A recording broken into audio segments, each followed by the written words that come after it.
oui, mes amis, bienvenue dans le deuxième épisode de cette série de 3 Bel Esprit Show sur les grandes interrogations, ou la grande interrogation de la vie humaine, telle qu'on la connaît, ou plutôt telle qu'on ne la connaît pas, ou telle qu'on ne la nous fait pas connaître.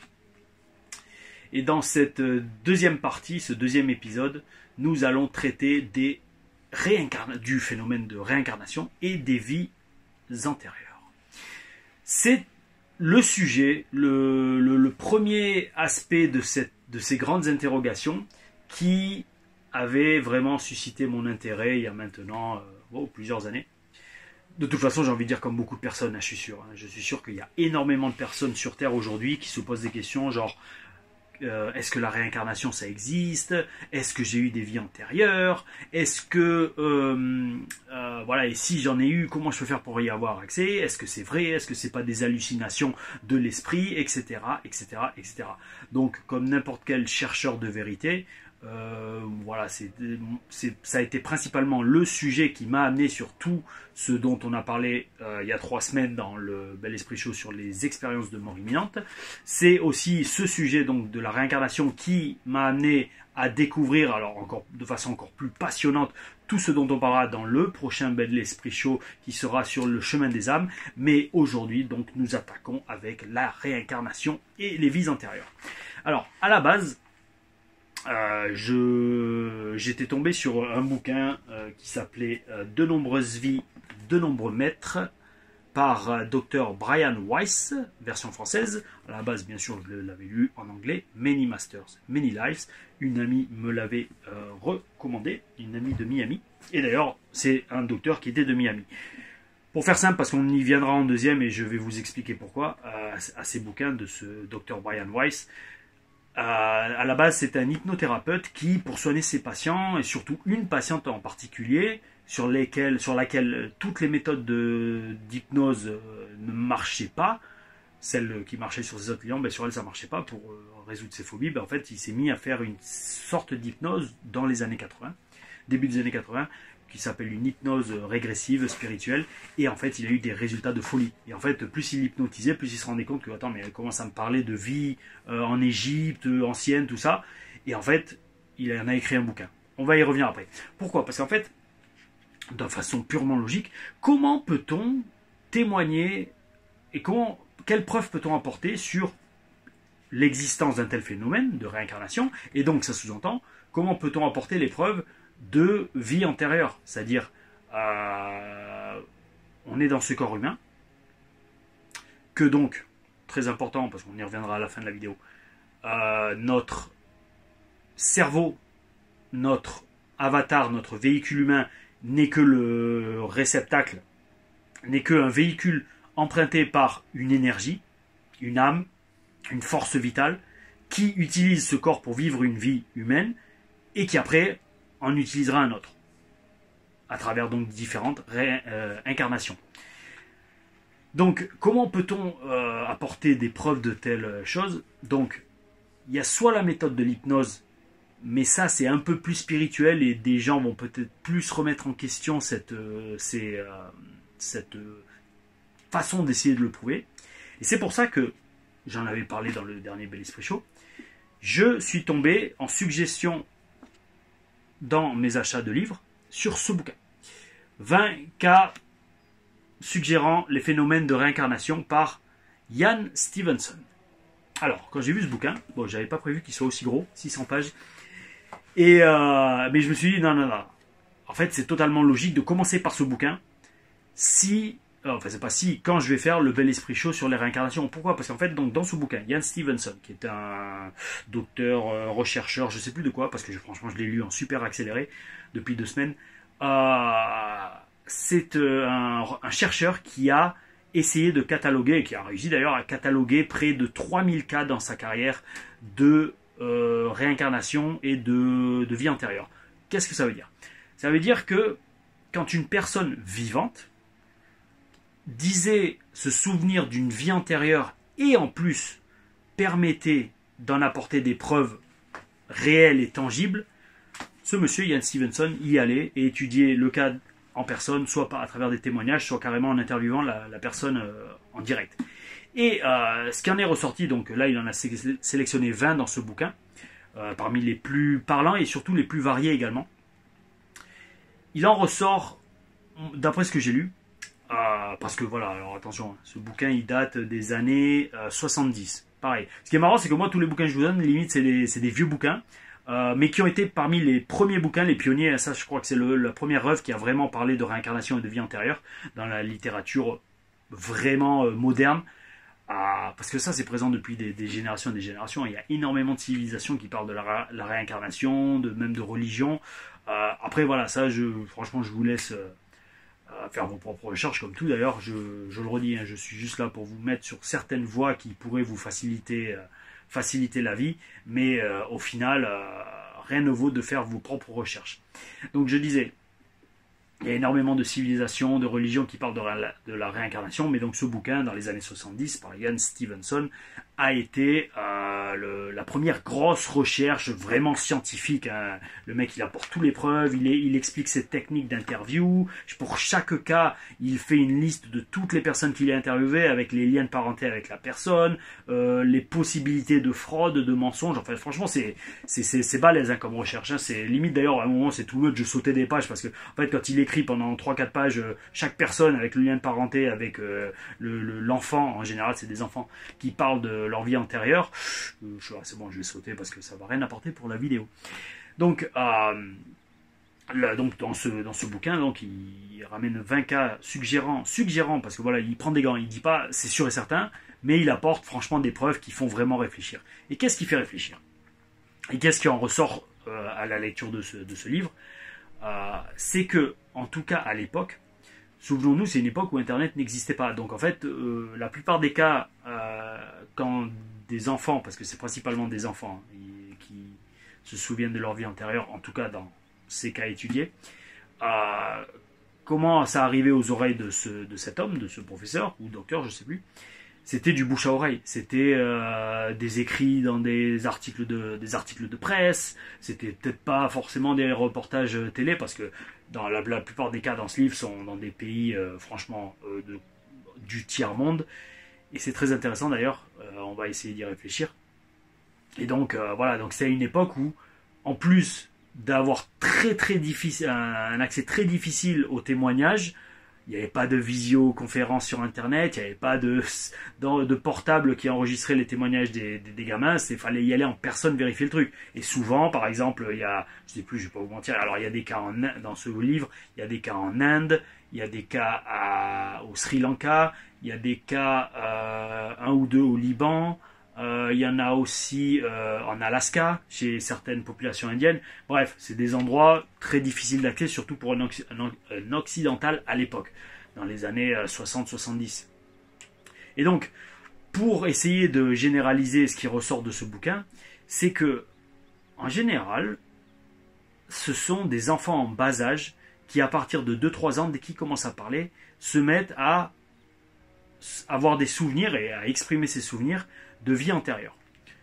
Par exemple, une gamine qui va dire, une gamine qui naît et qui va dire, je vais extrapoler, hein, j'ai pas les noms en tête, mais par exemple, allez, on va prendre des noms occidentaux, comme ça sera un peu plus simple. Une gamine qui naît, qui s'appelle Julie, qui se fait appeler Julie par ses parents. Au bout de 2-3 ans, quand elle va commencer à parler, elle va dire, non, je m'appelle pas Julie, je m'appelle Antoine, j'ai été marié, j'ai 2 enfants, et je suis mort d'un accident de voiture. Elle va commencer à raconter ça à ses parents. Et ça, tous les cas, c'est quasiment comme ça. Et alors là, les parents, très souvent, vont se dire... alors, il y a différentes façons de réagir. Soit ils vont croire que la gamine invente tout, soit ils vont tout faire pour lui faire arrêter d'en parler, parce que, justement... Très souvent d'ailleurs dans ces cas, et c'est ça qui est intéressant, c'est dans des milieux ethniques et sociaux où la réincarnation est quelque chose de connu et d'accepté. Donc est-ce que ça favorise cette apparition, ce phénomène chez les enfants? Peut-être, on ne sait pas. Mais je pense que ça favorise surtout le fait que les gens le reconnaissent et les gens en parlent. Parce que voilà, je veux dire, si donc ça arrive par exemple dans un village en Inde où dans la culture locale et dans la religion locale, la réincarnation est un fait accepté, les gens autour vont y croire et vont même l'accepter. Alors que si ça arrive à un jeune dans la banlieue de Paris, les gens ils vont faire non mais en fait t'inventes tout, arrête tout. Et donc le gamin de 2-3 ans, de lui-même, bon au bout d'un moment il va arrêter. Quand il va être devant un mur d'incompréhension, voire de refus, de lui-même, le gamin va arrêter d'en parler. Alors que là, donc, dans ces sociétés, c'est pas toujours accueilli avec dans la bonne humeur. Parce que, en fait, il y a certains cas dans ce bouquin où vous avez la gamine ou le gamin qui naît dans une certaine classe sociale très élevée, on va dire, d'un point de vue financier, d'un point de vue social. Mais dans sa vie antérieure, elle était genre aux limites au niveau du paysan. Et c'est ça qui est ahurissant dans ce bouquin, c'est que les gamins vont avoir des souvenirs super précis. Alors, bien sûr, ça commence par le nom et le prénom qu'ils ou qu'elles portaient dans la vie antérieure, mais aussi également sur leur maison, sur leur famille, sur des faits super privés et super précis que seule la personnalité antérieure, donc la personne décédée, ne pouvait avoir connaissance.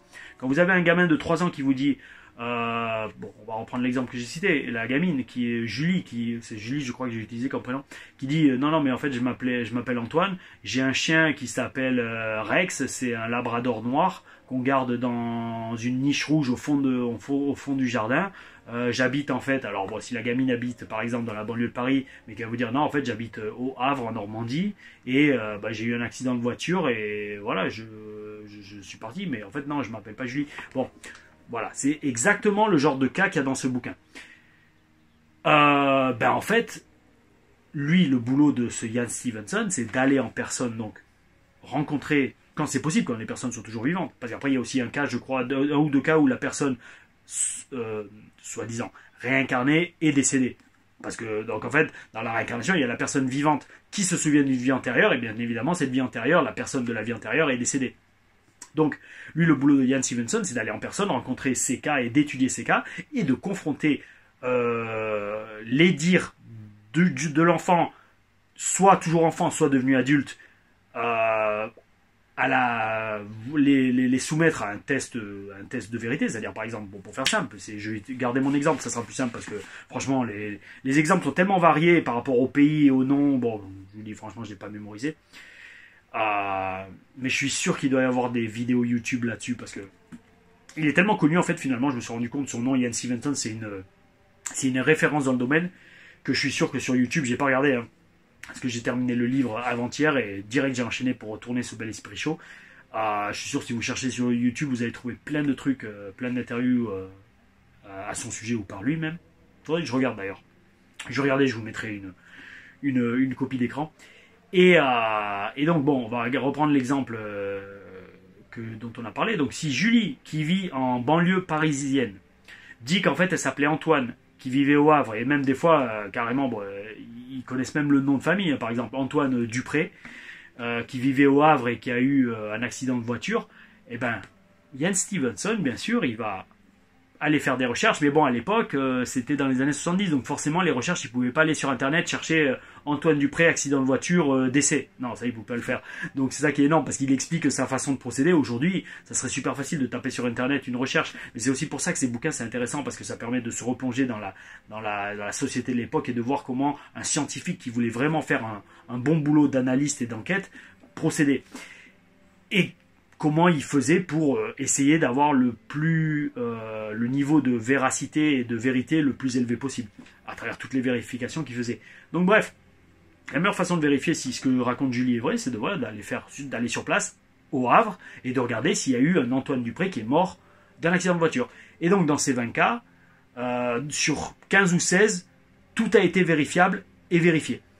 Que la personne est vraiment décédée de la façon dont elle l'avait parlé, que le nom de sa famille proche, le nom des voisins, des amis, tout cela était vrai. Et c'est ça qui est quand même franchement hallucinant. Parce que quand on parle justement donc d'essayer de trouver des preuves de réincarnation et des preuves de vie antérieure, là c'est une preuve vivante. c'est un gamin de 2 ou 3 ans qui n'a absolument aucun intérêt à inventer tout ça, qui vous dit voilà mon vrai nom, voilà comment je suis mort, voilà ma famille, etc., etc., etc. Dans le bouquin, il décrit très très bien tous les divers, parce qu'il fait une très grosse analyse très poussée, il explique et surtout il montre que en fait, un gamin de 2-3 ans n'a aucun intérêt à mentir et à inventer ça. Leur famille également, dans le fond. Parce que ils en tiraient, en tout cas à l'époque, dans un village en Inde, dans un village au Sri Lanka, chez certains Indiens en Alaska, ils en tirent aucun bénéfice, même pas la célébrité, même pas un intérêt financier, c'est juste, voilà, ça arrive, on dit que ça arrive.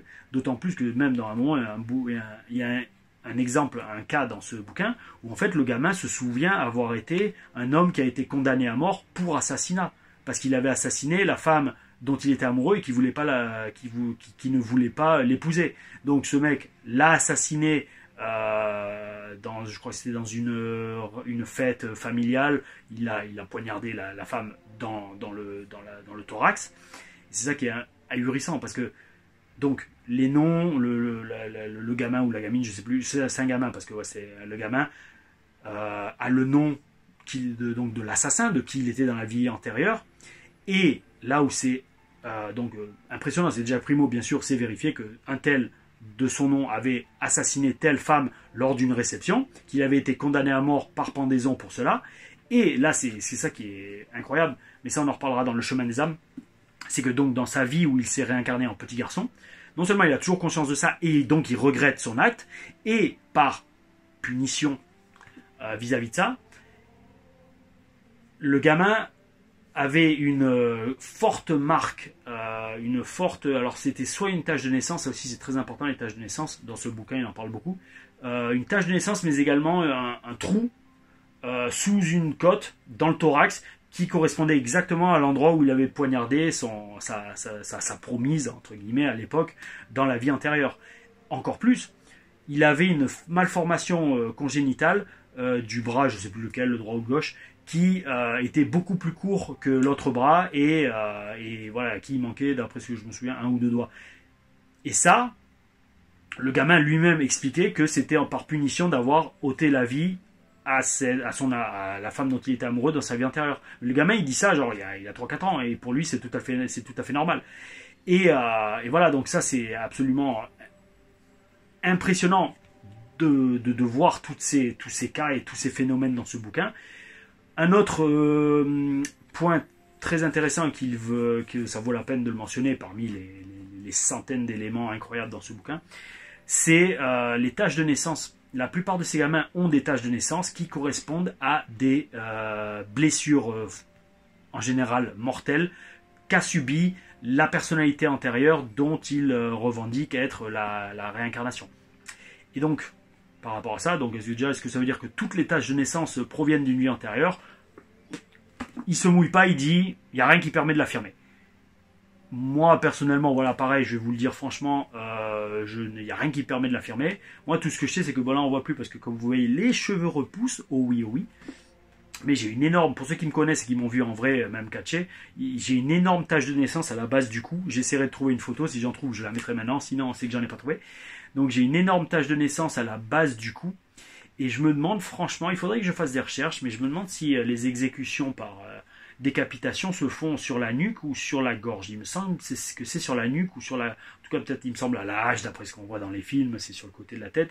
Je me demande si la guillotine, c'est pas avec la tête vers le bas, donc avec la lame qui vient derrière la tête. Il me semble, hein, parce que je crois pas que ça soit par le haut. Bref, tout ça pour vous dire, qui sait, est-ce que dans une vie antérieure, j'ai été décapité ou on m'a donné une grosse blessure à la base du crâne, à la nuque, qui sait. Mais voilà, ça c'est un fait très, très marquant et très intéressant et surtout facile à communiquer qu'il y a dans ce bouquin. Et donc voilà, donc franchement, bon, des bouquins comme ça, je suis quasiment sûr maintenant, parce que je redis, lui, il date des années 70. Des bouquins comme ça, je suis sûr depuis, il y en a une tonne. Des reportages, il y en a une tonne. Mais ces exemples d'enfants qui se souviennent de vie antérieure et dont il est possible de vérifier tout leur dire et en plus de s'en rendre compte, en fait, il a raison sur toute la ligne, c'est une preuve à mes yeux que ce phénomène de réincarnation existe. Parce que là aussi, ce qui ce qui est bien fait dans ce bouquin, c'est que à la fin, donc dans la conclusion, il essaye de mettre à mal sa théorie que la réincarnation existe.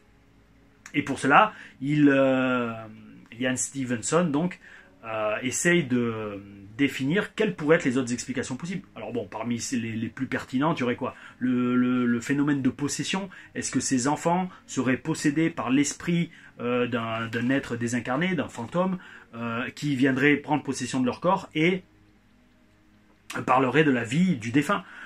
Le problème avec d'une théorie comme celle-là, c'est que en fait, le phénomène de possession en général, fait complètement disparaître la personnalité de la personne possédée. Là, c'est vraiment deux personnalités qui sont juxtaposées dans le même petit être. Il y a l'enfant qui vit sa vie en tant qu'enfant né, mais il se souvient également de sa vie antérieure. Et en fait, les deux sont tout le temps en même temps. Donc déjà, voilà, ça là-dessus, la possession, ça marche pas trop, d'autant plus qu'en plus, pareil, le phénomène de possession, en général, c'est souvent pour transmettre un message. C'est la personne défunte qui doit transmettre un message, qui a envie, qui a quelque chose qui n'est pas réglé. Et voilà, alors que là, les gamins, ils sont juste là à dire, bah non, bah, en fait, voilà, moi, ma vie, c'est comme ça. Je veux dire, il n'y a pas de but spécifique. Pareil, la fraude, on en a déjà parlé, ça vaut pas trop le coup comme explication. Parce que bon, pourquoi un enfant, de 3-4 ans se mettrait à inventer ça? C'est difficile à imaginer. Les parents, oui, mais alors ça voudrait dire que les parents ont briefé le gamin pendant des jours et des jours pour lui dire, voilà, tu dis ça, qu'il lui aurait appris à pleurer sur commande quand par exemple le gamin, la gamine de 4-5 ans voit devant elle sa fille, enfin la personne qui était sa fille dans la vie antérieure, qui par exemple maintenant peut avoir 15 ou 20 ans, qui est une adulte, vu que en général les vies antérieures c'est dans le passé, dans notre passé tel qu'on le conçoit en tant qu'humain. En fait, la gamine de 3-4 ans se met à pleurer et prend la femme de 20 ans dans ses bras d'une façon tellement naturelle et réaliste que on croit vraiment que c'est sa fille. Voilà, c'est plein d'exemples comme ça qu'il y a énormément dans ce bouquin. Et même, voilà, le truc c'est, très souvent aussi, ce qu'il faut comprendre, c'est qu'on va reprendre l'exemple de Julie et d'Antoine. Antoine et sa famille au Havre, donc Antoine décédé d'un accident de voiture au Havre, sa famille n'a absolument aucun contact et n'a absolument aucune idée de l'existence de Julie et de sa famille en banlieue parisienne. Donc comment expliquer que Julie connaisse tout de la vie d'Antoine qui est mort 10 ans auparavant au Havre? Surtout qu'il n'y a aucun contact entre les deux familles. Ben voilà, c'est vraiment franchement, c'est excellent à lire, un peu gros quand même, donc je vous conseille, si vous n'êtes pas courageux, là franchement j'ai speedé, hein. Mais j'avoue c'est tellement scientifique comme bouquin, pas scientifique, mais les explications entre les différentes façons dont ils ont fait les recherches, le nombre de kilomètres qu'il y a entre les différents villages ou les différentes villes dans lesquelles les deux vies sont situées géographiquement, c'est balèze, hein. Mais voilà, en tout cas c'est passionnant, et voilà, je terminerai là-dessus pour ce bouquin parce que, pareil, on en reparlera dans Le Chemin des âmes. Il constate également que les enfants, petit à petit avec le temps, oublient leur vie antérieure. Les premiers signes apparaissent vraiment très très fortement vers 2-3 ans. Et vers entre 7 et 10 ans, les gamins commencent à tout oublier et ils se consacrent, entre guillemets, volontairement ou pas, et volontairement ou pas de la part de leur entourage également. Parce que si votre entourage passe son temps à vous dire arrête d'en parler, t'es pas Antoine, t'es Julie, point barre, arrête de parler de cet Antoine. Mais en fait, d'elle-même, Julie, la gamine, elle va commencer à arrêter d'en parler, et petit à petit, elle va oublier parce qu'elle va se concentrer sur sa vie de Julie. Et donc voilà, donc ça disparaît entre 7 et 10 ans. Et alors, soit des fois, il reste quelques vagues souvenirs, parce que dans ce bouquin, donc Ian Stevenson a revu tous les enfants qu'il a étudiés. Il les a revus, alors certains étaient adultes, d'autres adolescents, et donc il s'est réentretenu avec eux. Début des années 70, et certains avaient encore des souvenirs, d'autres en avaient moins, donc voilà, mais franchement c'est une étude super bien réalisée, je vous le redis, hein, je suis sûr qu'il y en a plein, n'hésitez pas à chercher, c'est super intéressant. Mais donc ce bouquin et l'œuvre de Ian Stevenson, c'était déjà pour apporter une preuve extérieure donc exogène de ce phénomène de réincarnation et de vie antérieure. Des faits qu'on constate et qu'on se dit, ok, là il y a quelque chose, comme pour les expériences de mort imminente, on constate, ah ouais d'accord, là il y a quelque chose, ok, en plus on constate en vrai que les témoignages sont vrais et que les informations se confirment, donc ça fait réfléchir. Autre façon et autre phénomène qui témoigne des vies antérieures et de la réincarnation, là c'est un phénomène plus intérieur. Par intérieur, c'est-à-dire qu'on va donc aller chercher l'information à l'intérieur de la personne qui ne s'en souvient pas d'elle-même. Pourquoi les gamins, donc dans le bouquin de Ian Stevenson, s'en souvient? Ça, je pense que j'en reparlerai dans Le Chemin des âmes, parce que justement, il n'en parle pas du tout dans ce bouquin. Et c'est ça qui est super intéressant, c'est qu'en fait, j'ai lu ce bouquin, après avoir lu les deux bouquins dont je vous parlerai pour Le Chemin des âmes. Et en fait, tout ce qu'il constate dans ce bouquin, comme par exemple, en fait, c'est souvent des enfants en bas âge qui se souviennent de leur vie antérieure, ça reste que quelques années, etc., etc. Et surtout le laps de temps aussi entre les vies, ça on en reparlera après, mais grosso modo, il n'y a que quelques années, c'est genre 3 ou 4 ans avant que la personne décédée se réincarne dans le gamin qui est en train de naître. Donc bref, ça, lui, il est incapable de l'expliquer, il le constate. Mais avec les recherches de la personne dont on verra l'œuvre dans la 3e vidéo, Le Chemin des âmes, qui est un hypnothérapeute qui s'appelle Michael Newton, si vous voulez commencer à faire vos recherches vous aussi, pour mieux appréhender et mieux assimiler ce dont je vais vous parler dans le Bel Esprit Show sur Le Chemin des âmes. Voilà, donc son œuvre permet et ce qu'il a découvert permet de mieux comprendre, voire d'expliquer tout ce que constate Ian Stevenson. Mais donc, en parlant d'hypnothérapeute, donc je vous ai parlé un peu tout à l'heure de Brian Weiss et de 2 de ses bouquins. Le principal, Many Masters, Many Lives, Many Masters, pardon. De nombreuses vies, de nombreux maîtres, en français.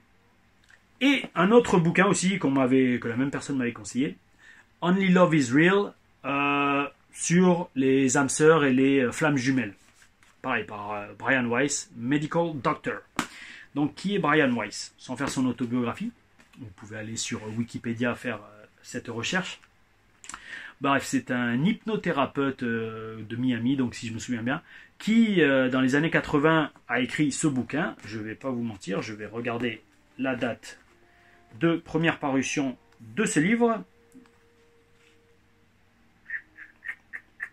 1988, voilà. Fin des années 80. Donc voilà. Tout au long des années 80, enfin non, au début des années 80, donc Brian Weiss, si je me souviens bien, parce que comme c'est le premier bouquin que j'ai lu à ce sujet, je l'ai lu au moins il y a, au moins je pense, 1 an et demi, facile. Et donc on fait toute mémoire les amis. Et donc, mais franchement il est passionnant, et même lui, la traduction française est excellente, je l'ai lu aussi, et c'est excellent, hein, parce que c'est super. Il y a 2 aspects dans De nombreuses vies, de nombreux maîtres, qui sont très intéressants. On va se concentrer principalement sur un, parce que l'autre, ça nous amène en fait sur le chemin des âmes. Mais donc, dans De nombreuses vies, de nombreux maîtres, grosso modo, l'histoire, c'est donc ce docteur Brian Weiss, qui était un hypnothérapeute, ou thérapeute en anglais, donc avec comme boulot d'hypnotiser les gens pour les aider à régler des problèmes comme problème d'alcool, problème de cigarettes, régime, perte de poids, prise de poids, etc. Donc, il tombe sur une patiente, jeune, très séduisante, qui a énormément de phobies et qui, pour faire simple, n'a aucune raison dans sa vie à ce que ça n'aille pas. Elle est jeune, elle a un bon boulot, elle est séduisante. Gentiment, bon après c'est pas son boulot de juger, mais techniquement pourquoi ça va pas? Et le pire c'est qu'en fait c'est même pas pourquoi ça va pas, c'est que toutes ces techniques d'hypnose classiques qui marchaient sur tous les autres, qui étaient beaucoup plus à plaindre, ne marchent pas sur elle. Je crois me souvenir de tête, par exemple elle a une phobie de l'eau, genre elle peut pas prendre de bain, la vue d'un bac à eau ou d'une grosse étendue d'eau, ça la paralysie quoi. Genre, à la limite, elle vient en état de choc. Et donc, il ne comprenait pas. Et limite, il est déjà, elle, sûr, mais lui aussi, il perdait espoir. Il dit, mais comment je vais faire pour l'aider et tout. Et donc, un beau jour, il se dit, bah écoute, j'ai rien à perdre. Je n'ai aucune foi là-dedans, mais j'ai rien à perdre. Il n'y a rien qui marche avec elle. Je vais tenter l'hypnose spirituelle, l'hypnose régressive. C'est-à-dire une hypnose où on plonge le patient dans un état pas de méditation, mais d'un état de conscience très, très, très, très, très profond, qui permet, si on n'y croit ou pas, d'accéder à des vies antérieures. Et donc lui il se dit, bah écoute, il n'y a rien qui marche, je vais tenter ça, on va voir si ça marche, il n'y a rien à perdre à ce niveau-là. Surtout que, bon, bien sûr, je lui ai demandé si elle est d'accord, et elle a dit, écoute, ouais, il n'y a pas de problème, on y va, quoi. Et donc il commence à lui faire ça, et dès la première séance, il se rend compte qu'il y a un truc de fou qui arrive, c'est que au lieu de parler à la personne, je sais plus comment, attends, fais voir un peu, Catherine, voilà, c'est ça. Bon, bien sûr, ils ont changé les noms pour garder l'anonymat des patients, mais voilà, Dr Brian Weiss avait bossé avec Catherine, une jeune patiente, pendant 18 mois. Catherine souffrait de cauchemars récurrents et d'anxiété chronique et des attaques de panique. Et voilà, franchement, c'est ce que je vous dis, c'est le résumé. Regardez, faites une copie d'écran si vous voulez, traduisez en anglais. Hop, est-ce qu'il y a un résumé derrière? Voilà, parfait. Allez hop, il y a un résumé derrière. Essayez de faire une copie d'écran. Donc, dès la première séance, il se rend compte que il parle plus à Catherine, il parle. Alors là, bon, je me souviens plus exactement, mais par exemple, il a parlé à une femme qui vivait en Égypte ancienne. Enfin, il en déduit ça parce qu'il se dit, la femme, moi, je suis dans un désert, dans un petit village entouré de dunes de sable, il fait chaud, et je suis la femme du prêtre local. Ok, le mec, en fait, bon, et bien sûr, tous les enregistrements étaient enregistrés sur cassette, c'est ce qui lui a permis d'écrire ses bouquins, parce que l'autre, c'est pareil. L'autre, ça parle on en parlera un peu à la fin, des âmes sœurs. Et donc, tous les entretiens étaient enregistrés sur cassette, et ça lui a permis après de récapituler tout et d'écrire le bouquin. Et donc, par exemple, bon, c'est un exemple parmi d'autres, je ne vais pas faire tous les exemples, mais c'est que vous compreniez le principe. Et en fait, donc, à travers la régression dans cette vie antérieure, apparemment, encore une fois qu'on y croit ou pas, chacun est libre de sa propre opinion. Par exemple, en Égypte ancienne, si je me souviens bien, en fait, il s'est rendu compte que elle avait été assassinée par noyade, c'est-à-dire la tête je sais plus si c'est dans une baignoire ou bref, tuée par noyade par son mari. Parce que, en fait, je crois de mémoire, elle prenait trop de pouvoir vis-à-vis de la population locale et son mari, qui était le prêtre, pouvait pas laisser se passer ça et donc il l'a noyé.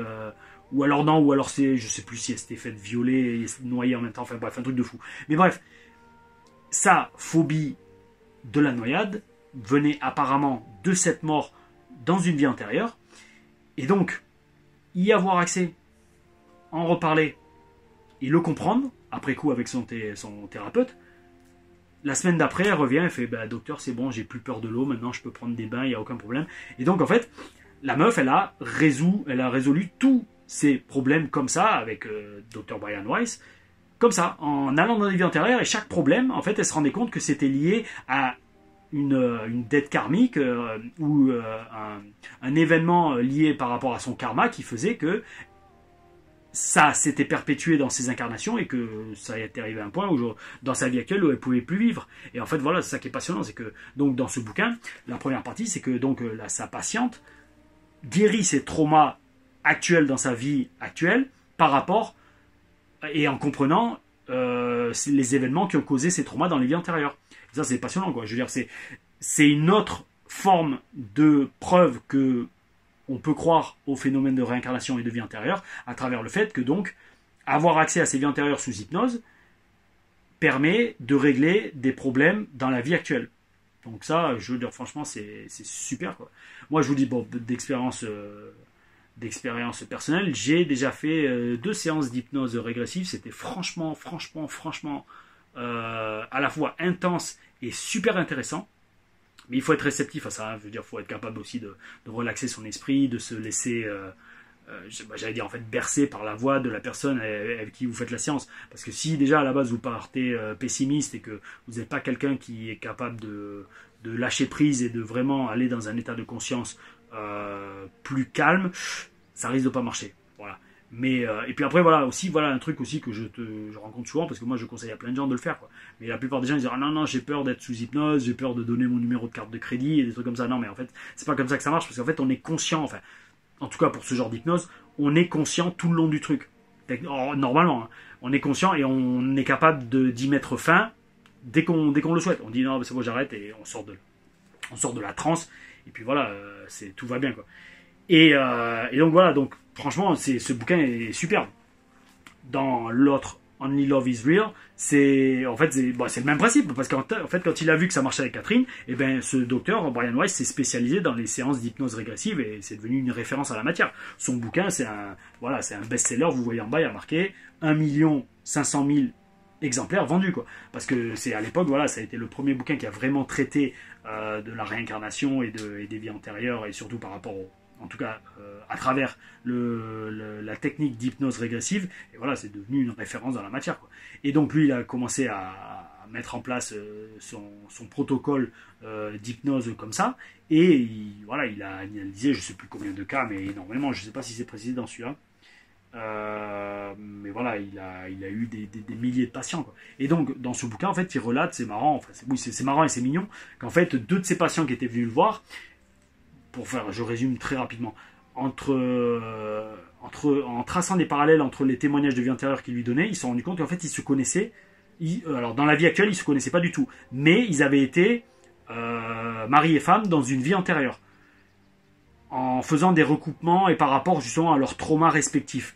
Et par rapport à ça, il s'est dit, écoute, dans la vie actuelle qu'ils avaient quand ils venaient le voir en tant que thérapeute à Miami, l'un, je crois que c'est l'autre, c'était un Texan, un homme d'affaires du Texas qui n'arrivait pas à faire de relations stables avec une meuf, et la femme, elle, c'était une femme qui allait toujours voir des hommes qui la maltraitaient, qui étaient à Miami, elle.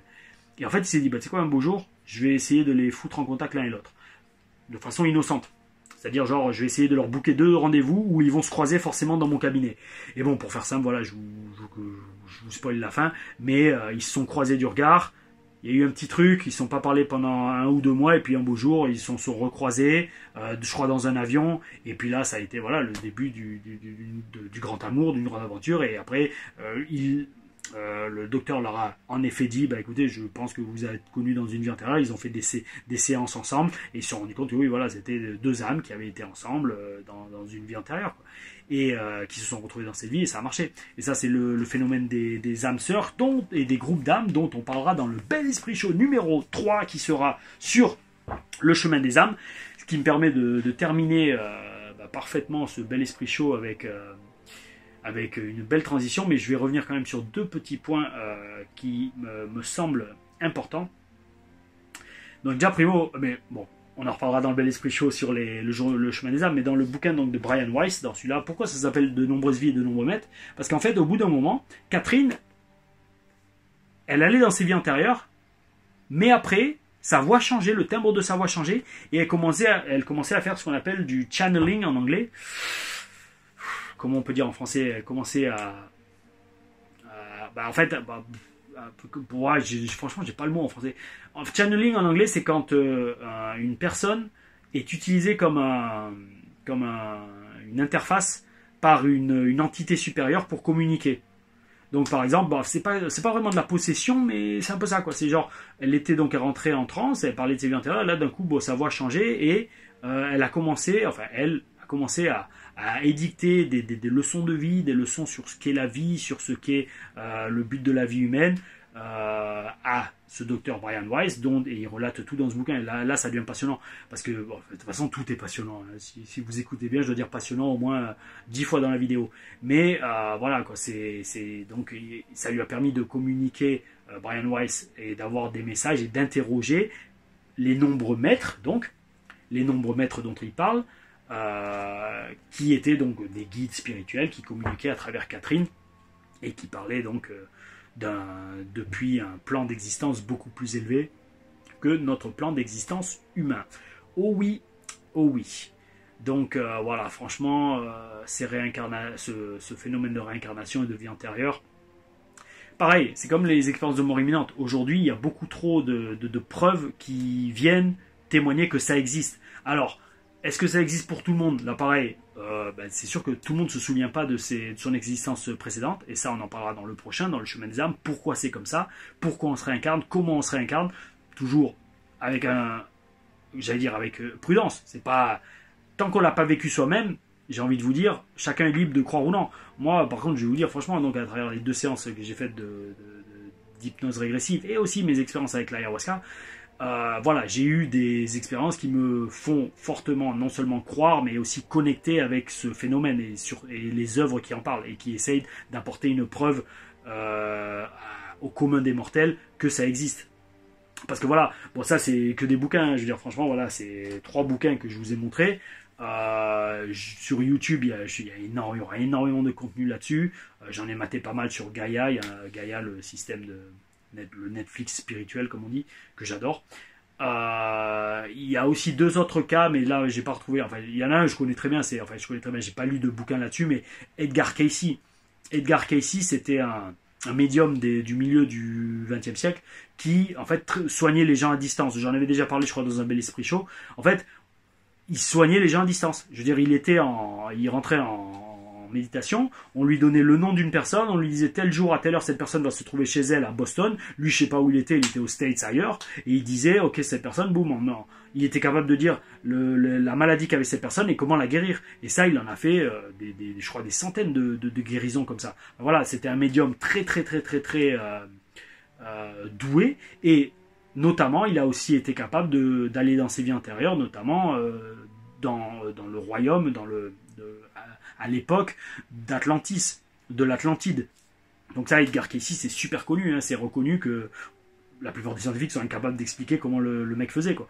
Et donc, si on croit, et que, preuve à l'appui, à ses pouvoirs de médium pour soigner les gens à distance, pourquoi est-ce qu'on ne croirait pas à ses rapports et ses témoignages de vie antérieure, quand il rentrait en transe et qu'il se voyait en Atlantide, ou dans d'autres époques, en Égypte. Voilà, bon, personnellement, j'ai pas étudié son cas en détail, mais je connais les grandes lignes, donc voilà, je peux pas vous donner tous les détails, mais en tout cas, voilà les grandes lignes. C'est une autre preuve. J'avais vu aussi une autre vidéo, mais alors là, par contre, j'ai complètement oublié le nom. Si vous l'avez, postez-le dans les commentaires pour les gens qui regardent également. C'était une Anglaise, une Anglaise qui était passionnée d'Égypte. Je crois même qu'elle bossait dans un musée à Londres, le grand musée d'histoire naturelle de Londres. Et puis, voilà, c'était au début dans les années 1920, je crois.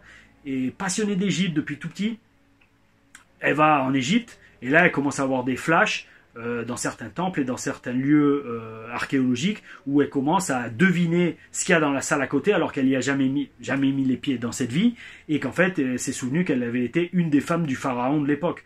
Et en fait, elle disait carrément ce qu'il y avait, les hiéroglyphes qu'il y avait sur le mur, ce qu'il y avait dans les salles, les peintures murales, alors qu'elle n'avait jamais mis les pieds, et que voilà, même on peut peut-être dire oui, mais dans le musée où elle était, elle avait peut-être connaissance de ces trucs. Non, mais c'était des endroits où justement qui n'étaient pas connus à l'époque et qui étaient des petits lieux secondaires, quoi. Et bref, et donc elle a terminé par déménager en Égypte et épouser un Égyptien. Donc voilà, tout ce genre de petites preuves par-ci par-là dans l'histoire énorme de l'humanité, c'est franchement passionnant. C'est le nouveau mot. Les Bel Esprit Show sont passionnants, en tout cas les sujets qu'on y aborde. Et voilà, d'un point de vue un peu plus personnel, moi, vous savez, depuis gamin, j'ai retrouvé, en plus, là, je les ai pas sous les mains, depuis tout petit, moi, j'étais passionné, déjà au début par les dinosaures, jusqu'à ce qu'une prof très intelligemment me dise archéologue, ça gagne pas bien, paléontologue, ça gagne pas bien sa vie, donc oublie. Donc les profs, depuis ce jour-là, j'ai laissé tomber les dinosaures, ce qui est la preuve que les profs peuvent être très CONS, certains, parce que la vie n'est pas juste faite pour gagner un salaire et faire de l'argent, c'est faite aussi pour faire ce qui nous plaît. Qui sait? Bon, après, attention, je suis allé dans le catch et ça, je me suis assez bien débrouillé, et je me débrouille toujours assez bien malgré la blessure. Vous voyez le petit strap que me fait Regen Concept à Nice, qui est un centre de réathlétisation d'athlètes de haut niveau. Petite pub. Bon, j'ai attention, je paye plein pot, mais c'est pas grave, ils font du super boulot. Et bon, bref, tout ça pour dire, on est là pour faire ce qui nous plaît dans la vie. Et bon, si cette prof ne m'avait pas dit ça à l'époque sur la paléontologie, comme quoi on gagnait pas bien sa vie, donc fallait tout oublier, peut-être que j'aurais continué dans cette voie, dans la paléontologie et l'archéologie, parce que pareil, j'étais absolument passionné de mythologie égyptienne et grecque. J'avais fait des petits cahiers en exposé, en fait c'est pas un exposé sur une feuille, j'avais fait des cahiers entiers où j'avais fait tous les dieux, tous les mythes, que ce soit Hercule, Achille, Ulysse, l'Odyssée d'Ulysse, enfin j'adorais. C'est franchement très bel esprit. J'ai toujours eu cette résonance vibratoire avec tout ce qui est ancien, tout ce qui est ancienne civilisation. J'arrive petit à petit à lever le doigt. Oh oui, bel esprit. Mes tatouages également qui en parlent beaucoup. Donc voilà, franchement, si c'est un sujet qui vous tient à cœur, si vous sentez que certaines époques, certains pays vous attirent, essayez de vous renseigner là-dessus. Essayez l'hypnose régressive. Vous faites sur DuckDuckGo, pas Google. Vous tapez hypnose régressive, hypnose spirituelle, hypnothérapeute spirituel. Vous cherchez près de chez vous ou dans votre région s'il y en a qui le font, et je vous conseille d'y aller. On vit qu'une fois. Non, justement, on ne vit pas qu'une fois. Je le disais beaucoup, ça. On vit qu'une fois. Mais en fait, on vit qu'une fois dans cette vie. C'est ça qui est énorme. Et on va terminer là-dessus. Oh oui, bel esprit. Vu qu'on vit qu'une fois dans ce corps, la conscience n'est pas un produit du cerveau. Notre cerveau ne crée pas notre personnalité. Je pense que déjà, avec les 2 derniers Bel Esprit Show, on l'a prouvé. Ça, c'est, je veux dire, avec toutes les preuves qu'on a amenées, c'est bon. Notre cerveau n'est que le modem qui reçoit notre âme, qui est dans le cerveau, et qu'après qui vit une vie d'humain, et quand le corps meurt, l'âme en ressort. Enfin, elle ressort surtout de là, du cœur. Beaucoup de gens qui en parlent disent que l'âme est là. Là, c'est l'esprit, là, c'est l'âme. Dans le cœur. Chakra du milieu, le 4e chakra, revoyez le Bel Esprit Show sur les chakras qu'on avait fait. Enfin, que j'avais fait, mais avec vous, on l'a fait ensemble. Oui, Bel Esprit. Et donc voilà, donc une fois que quand le corps meurt, l'âme en ressort, et on continue notre voyage. Et ça, on en parlera dans le chemin des âmes. Mais pourquoi je termine là-dessus? Je pense franchement que c'est un des agendas cachés des élites de vouloir retirer à l'homme ce côté spirituel, de vouloir retirer à l'homme, pour faire simple, son âme. Parce que, et vous allez voir, ça c'est un ami, PJ Black, catcheur à la ROH, qui était Justin Gabriel à la WWE. Très très bon ami et surtout quelqu'un de très spirituel également. J'adore ses stories sur Instagram. Il m'a envoyé récemment des photos d'un bouquin pour enfants où littéralement, je vous mets les photos, donc ce bouquin pour enfants qui prône le transhumanisme, c'est-à-dire le mariage entre l'homme et la machine. Littéralement, dans ce bouquin, ils disent à des enfants que la conscience humaine est un produit du cerveau, et que quand le cerveau s'arrête de fonctionner, la conscience humaine disparaît, et que c'est pour ça qu'il faut sauvegarder cette conscience et la mettre dans un disque dur pour la transplanter dans un robot. Ça, alors, pas de jugement, d'accord? Si certains ont envie de faire ça, allez-y. C'est que votre âme a choisi ce chemin. On parlera du choix des âmes et du choix des expériences corporelles dans le prochain Bel Esprit Show. Mais comprenez une chose, si il est vrai que l'âme continue son chemin après une expérience humaine et qu'elle se réincarne ou pas dans un autre corps par la suite, ne pensez-vous pas que le fait de dire et surtout d'essayer de faire croire à des gamins, donc dès le plus jeune âge, que on n'a qu'une seule vie et que cette vie est comprise dans notre cerveau et qu'il faut transférer cette conscience dans un autre corps pour garder, donc finalement devenir immortel, pensez-vous pas que dans un sens c'est piéger une âme et la piéger de façon à lui faire oublier qui elle est vraiment?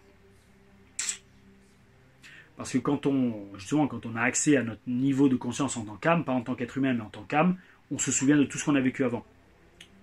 Alors, j'en veux pour preuve les témoignages sous hypnose et les gamins qui, fraîchement incarnés de retour sur Terre, ont encore, les âmes qui sont dans les gamins qui viennent de naître, se souviennent encore de ce qu'ils ont eu juste avant.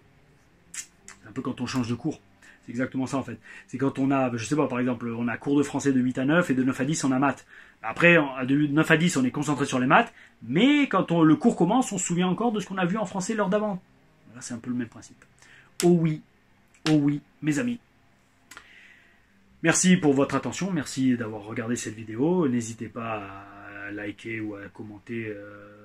Ça m'a fait très plaisir de voir que le Bel Esprit Show sur les expériences de mort imminente a été très bien accueilli. Je veux dire, il n'y a quasiment que du positif. Donc, bel esprit, oh oui. Et mes amis, donc là, je vous rassure, à moins que d'un coup j'en trouve un, mais ça m'étonnerait, je n'ai pas de nouveaux bouquins à lire pour le chemin des âmes. Donc, le prochain Bel Esprit Show se fera assez rapidement. Oh oui, quand je dis rapidement, je pense d'ici 2 semaines, les 2 prochaines semaines. Et d'ici là, donc, je vous dis franchement, si c'est des sujets qui vous intéressent, allez-y. Foncez, tête baissée, parce que c'est passionnant et c'est comme le terrier de lapin pour tout en fait. Pour tout, que ce soit les ovnis, les extraterrestres, la spiritualité, les géants aussi, ça c'est pas mal, les géants dans l'histoire, la vraie archéologie, l'archéologie alternative, les pyramides. En fait, c'est un truc, c'est plus on creuse, plus on découvre de trucs. Et plus on se dit que, ouais, non, mais en fait, depuis le début, c'est pas qu'on nous ment, mais on nous dit rien en fait.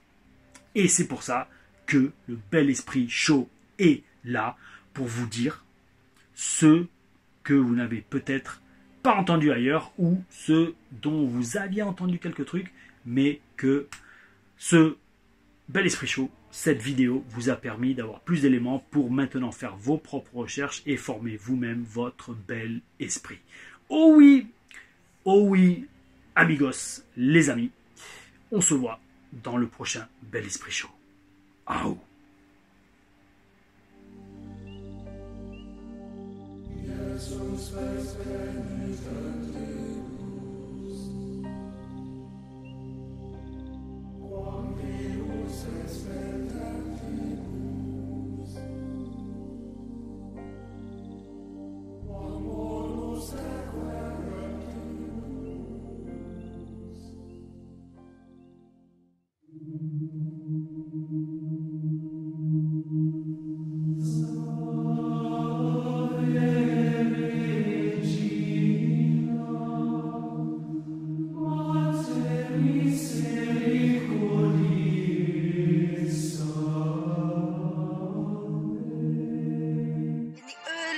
Century, the Knights Templar met their final destiny, King Philip IV of France.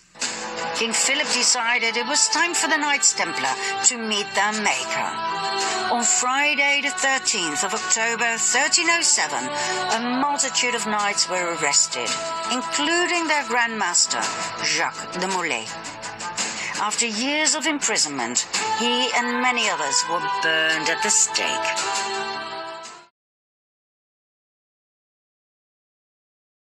Sire le Roux était mon ancêtre, et voici l'histoire de mon clan.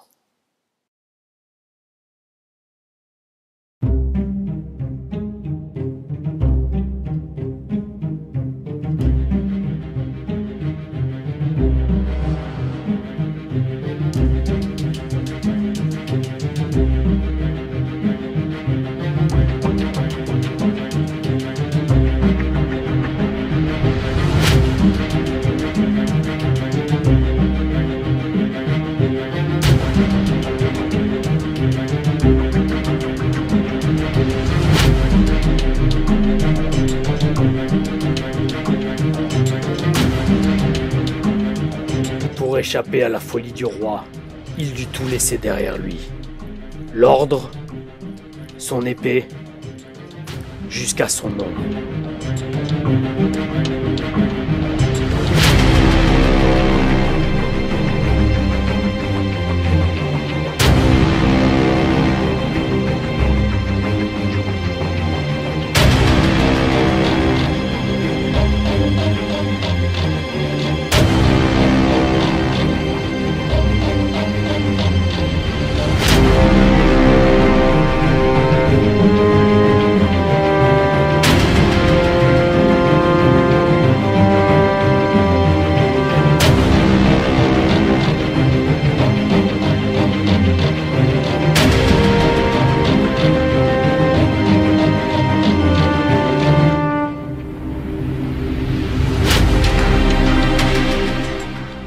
Cherchant asile dans une église isolée, il fut alors accepté dans un ordre religieux très secret.